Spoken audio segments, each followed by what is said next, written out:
ગુજરાતના ગુનેગારોની ચાલ તો બદલાવી જ જોઈએ। ગુજરાતના ગુનેગારો સાથે વધુ મજબૂતાઈથી વધુ કડકાઈથી પોલીસ વર્તન કરે, પરંતુ લોકો સાથે પ્રેમથી વર્તન કરે એવી સલાહ આપવામાં આવી છે।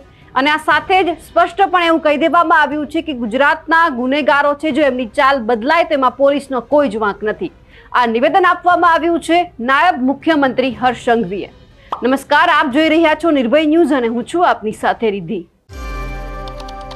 ગુજરાતના નાયબ મુખ્યમંત્રી હર્ષ સંઘવી અનેક વખત પોતાના નિવેદનને કારણે ચર્ચામાં આવ્યા છે, પરંતુ આજે એમણે તમામ ગુનેગારોને સ્પષ્ટપણે કહી દીધું છે કે તમે જો કોઈ ગુનો કરો છો તો તમારી સાથે કડકાઈથી વર્તન કરવામાં આવશે અને એમાં પોલીસનો કોઈ જ વાંક નથી। આ સાથે જ્યારે આજે કાર્યક્રમ હતો અમદાવાદની અંદર કે જે અમદાવાદ ગ્રામ્ય પોલીસ હેડક્વાર્ટર મકરબા ખાતે સુવિધાઓથી સજ્જ નવનિર્મિત ખાકી ભવનનું નિર્માણ નાયબ મુખ્યમંત્રી હર્ષ સંઘવીના હસ્તે કરવામાં આવ્યું। આ કાર્યક્રમમાં હર્ષ સંઘવીએ કહ્યું છે કે પોલીસ અધિકારીઓ અને નાગરિકો સાથે પ્રેમથી વર્તવા અને પોલીસ સ્ટેશનમાં પીઆઈ ડીવાયએસપીને નાગરિકો મળી શકે તેવી વ્યવસ્થા કરવા સલાહ પણ આપવામાં આવી છે।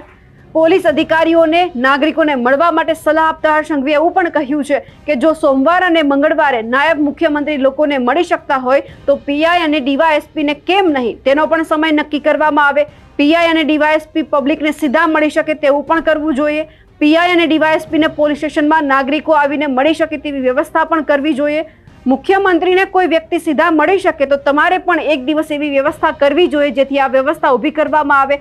જો તમે નક્કી કરી લેજો, પરંતુ લોકોને તો તમારે મળવું જ પડશે। આ વ્યવસ્થા તમે ગોઠવો કે પછી હું વચ્ચે રહીને ગોઠવવામાં તમને મદદ કરું, એ તમે સારી રીતે સમજી શકો છો કે હું કઈ રીતે કહી રહ્યો છું। આવી સલાહ છે પોલીસને આપવામાં આવી છે અને આ સાથે જ હર્ષ સંઘવીએ વધુમાં શું કહ્યું છે તે પણ સાંભળીએ। અમદાવાદ ગ્રામ્ય પોલીસને મારા 2-3 સજેશન છે, સૂચન અને સૂચના બેઉ માનજો આને। હું માનું છું કે પોલીસિંગ એ ગુનેગારો જોડે ગુનેગારોના પગ ધ્રુજી થાય એ પ્રકારે જ થવી જોઈએ।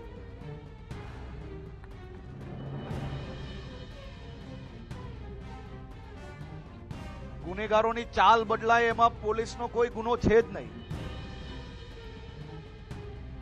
અને બદલાવી જ જોઈએ।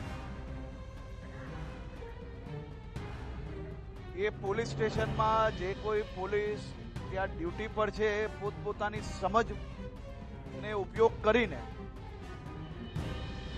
સામાન્ય નાગરિકોને પોલીસની ડર નહીં પણ ગુનેગારોને પોલીસની ડર રહે તે જ પ્રકારનો વ્યવહાર એ અમદાવાદ ગ્રામ્ય પોલીસનો ભવિષ્યની અંદર નીચે સુધી જશે તેવો મને વિશ્વાસ છે।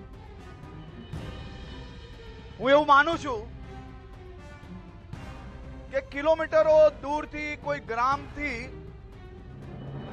કોઈ વડીલ દાદા દાદી એ પોલીસ સ્ટેશન સુધી પહોંચે તો એ પીઆઈ પોતાની ખુરશી પરથી ઊભા થઈને એક પાણીનું ગ્લાસ કદાચ આપી લેશે ને તો એ ઉંમરલાયક દાદા દાદીના મનમાં પોલીસ પ્રત્યેની શ્રદ્ધા અને પોતાને બચેલું જીવન જીવવાની તાકાત એ વધુ મજબૂત થશે। પરંતુ જો એ જ પોલીસ ઇન્સ્પેક્ટર એ વડીલો જોડે પોલીસની ભાષામાં જે ગુનેગારો જોડે વાત કરવાની ભાષા જો ઉપયોગ કરશે તો આવા ઉંમરલાયક વ્યક્તિઓ જે પોલીસની પાસે આશા લઈને ગઈ હોય તે એમની આશા બી ખોઈ બેસશે અને એમની બચેલી જે જીવન છે એની અંદર જીવવાનું જે હિંમત છે એ બી તોડી બેસશે। તો પોલીસ ગુનેગારો જોડે હજી વધુ મજબૂતાઈથી, ગુનેગારો જોડે હજુ વધુ કડકાઈથી કામ કરે, પરંતુ મારા અમદાવાદ જિલ્લાના નાગરિકો જોડે વધુમાં વધુ પ્રેમથી વર્તે તેવી બી હું આપ સૌને શુભકામનાઓ આપવા આવ્યો છું। થોડું પોલીસ સ્ટેશનમાં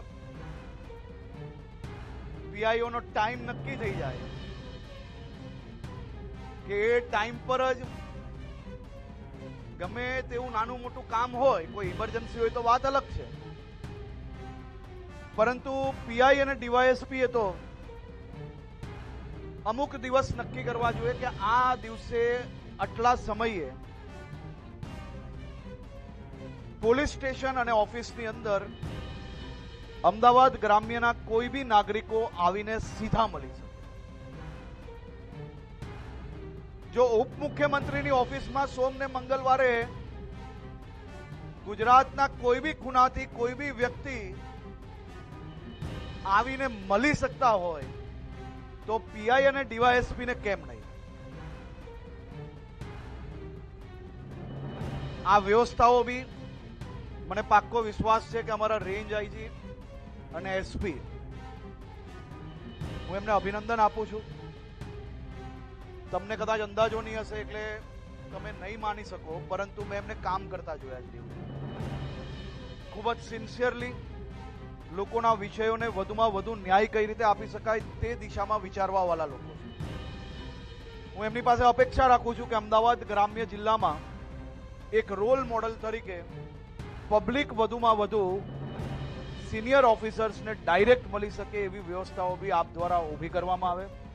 પેપરની અંદર પ્રેસ નોટ આપવામાં આવે અને ડિક્લેર કરવામાં આવે કે હવે પછી પોલીસ સ્ટેશનની બહાર બી પીઆઈ અને ડીવાયએસપીની ઓફિસની બહાર એ કમ્પલસરી લાગેલું હોય કે કેટલા વાગે ત્યાં મળશે, અને જે દિવસે ત્યાં અવેલેબલ ના હોય ત્યારેય બહાર પેપર લગાડવામાં આવે કે આ કારણોસર આજે બહાર છે, જેથી પબ્લિકનો વિશ્વાસ પોલીસ જોડે તૂટે નહીં પરંતુ વધુ મજબૂત બને. અને હું માનું છું કે ઉચ્ચ અધિકારીઓ જ્યારે પ્રજાને ડાયરેક્ટ મળશે તો નાના મોટા એવા પ્રોબ્લેમ હશે કે જે તમારા ધ્યાન સુધી દરરોજ નહીં આવતા હોય, પરંતુ વધુમાં વધુ લોકોને મળવાના કારણે આ પ્રોબ્લેમો બી તમારા ધ્યાનમાં આવશે અને ભવિષ્યની અંદર આપણે એ પ્રોબ્લેમોને બી સોલ્વ કરી શકશો. પરંતુ લોકોને મળવું તો પડશે. હવે આ વ્યવસ્થા તમે ગોઠવો કે આ પછી હું ઇન્ટરફિયર થઈને ગોઠવીશ. હું માનું છું ત્યાર સુધી તમે સૌ લોકો સક્ષમ છો અને તમે સૌ લોકો આ સૂચનાનું પાલન કરીને જરૂરથી લોકોને વધુમાં વધુ. હર્ષ સંઘવી અનેક વખત એમના નિવેદનને કારણે ચર્ચામાં એટલા માટે પણ આવ્યા હતા કે જ્યારે કોઈ પણ ગુનેગાર હોય તેમને લઈને આપણે સાંભળ્યું છે કે એમની તાંટિયાતોડ સર્વિસ કરવામાં આવશે, એમનો વરઘોડો કાઢવામાં આવશે, પરંતુ આજે જઈને એમણે તમામ ગુનેગારોને કહી દીધું છે કે તમારે સારી રીતે વર્તન કરવાનું છે. જો તમે કોઈ પણ ગુનો કરશો તો પછી તમારી સાથે કડકાઈથી વર્તન કરવામાં આવશે, તમને છોડવામાં નહીં આવે. હવે એ જોવાનું છે કે આગળના સમયમાં શું થાય છે. અમારા અહેવાલને લઈને આપનું શું માનવું છે કમેન્ટ કરીને ચોક્કસથી જણાવજો. સાથે જ અમારી નિર્ભય ન્યૂઝ ચેનલને લાઇક, શેર અને સબસ્ક્રાઇબ કરવાનું ભૂલશો નહીં. નમસ્કાર.